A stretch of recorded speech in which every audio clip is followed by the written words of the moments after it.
is May 30th, 2025. Let's see what he says today. We're going to go in the New Testament. 1 Corinthians 7. Paul's letters to the 7 churches.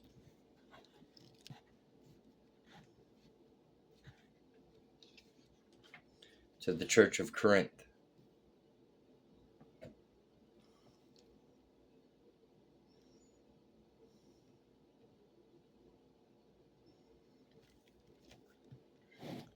Now, about those questions you asked in your last letter, my answer is that if you do not marry, it is good. But usually it is best to be married, each man having his own wife, and each woman having her own husband, because otherwise you might fall back into sin. The man should give his wife all that is her right as a married woman, and the wife should do the same for her husband. For a girl who marries no longer has full right to her own body, for her husband then has his right to it, too. And in the same way, the husband no longer has full right to his own body, for it belongs also to his wife. So do not refuse these rights to each other. The only exception to this rule would be the agreement of both husband and wife to refrain from the rites of marriage for a limited time so they can give themselves more completely to prayer. Afterwards, they should come together again so that Satan won't be able to tempt them because of their lack of self-control. I'm not saying you must marry, but you certainly may if you wish. I wish everyone could get along without marrying just as I do, but we are not all the same. God gives some the gift of a husband or wife, and to others he gives the gift of being able to stay happily unmarried.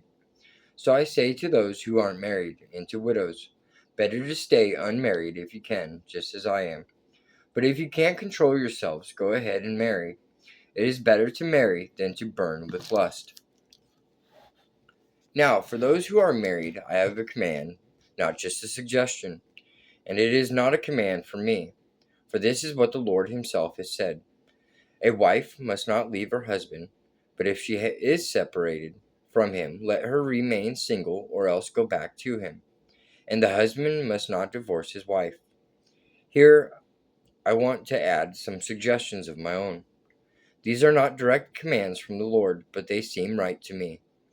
If a Christian has a wife who is not a Christian, but she wants to stay with him anyway, he must not leave her or divorce her. And if a Christian woman has a husband who isn't a Christian, and he wants her to stay with him, she must not leave him. For perhaps the husband who isn't a Christian may become a Christian with the help of his Christian wife. And the wife who isn't a Christian may become a Christian with the help of her Christian husband. Otherwise, if the family separates, the children might never come to know the Lord, whereas a united family may, in God's plan, result in the children's salvation. But if the husband or wife who isn't a Christian is eager to leave, it is permitted. In such cases, the Christian husband or wife should not insist that the others stay, for God wants his children to live in peace and harmony. For after all, there is no assurance to you wives that your husbands will be converted if they stay, and the same may be said to you husbands concerning your wives. But be sure in deciding these matters that you are living as God intended, marrying or not marrying in accordance with God's direction and help, and accepting whatever situation God has put you into. This is my rule for all the churches.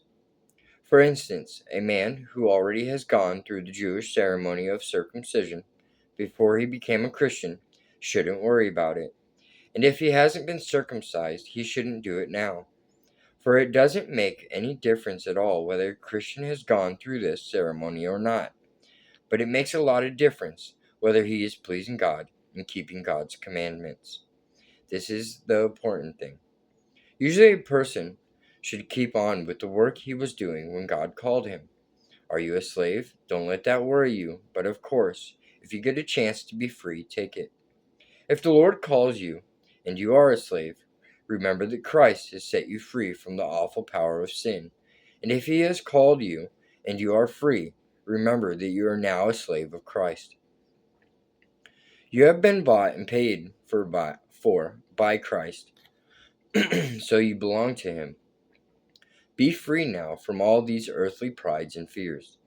So, dear brothers, whatever situation a person is in, when he becomes a Christian, let him stay there, for now the Lord is there to help him. Now I will try to answer your other question. What about girls who are not yet married?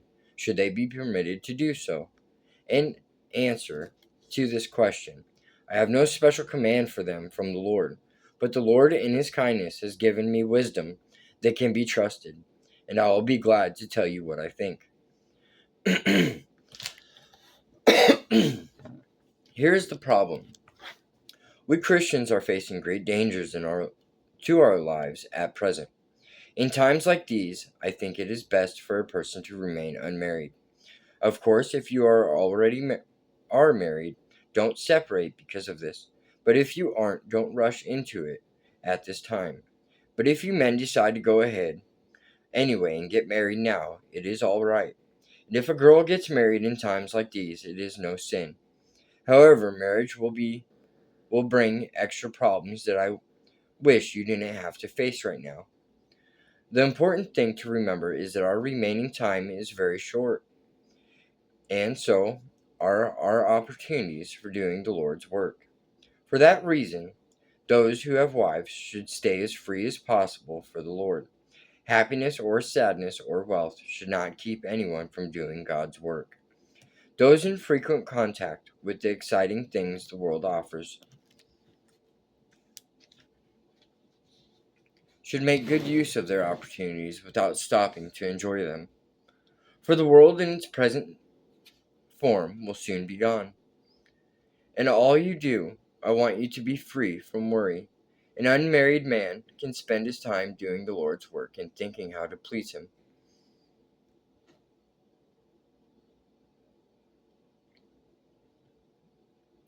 But a married man can't do that so well.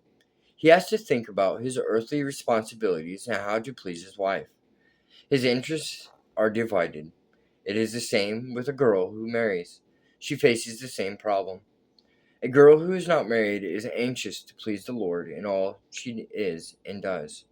But a married woman must consider other things such as housekeeping and the likes and dislikes of her husband. I am saying this to help you, not to try to keep you from marrying. I want you to do whatever will help you serve the Lord best, with as few other things as possible to distract your attention from Him. But if anyone feels he ought to marry because he has trouble controlling his passions, it is all right. It is not a sin. Let him marry. But if a man has the willpower not to marry and decides that he doesn't need to and won't, he has made a wise decision. So the person who marries does well, and the person who doesn't marry does even better. The wife is part of her husband as long as he lives. If her husband dies, then she may marry again, but only if she marries a Christian. But in my opinion, she will be happier if she doesn't marry again.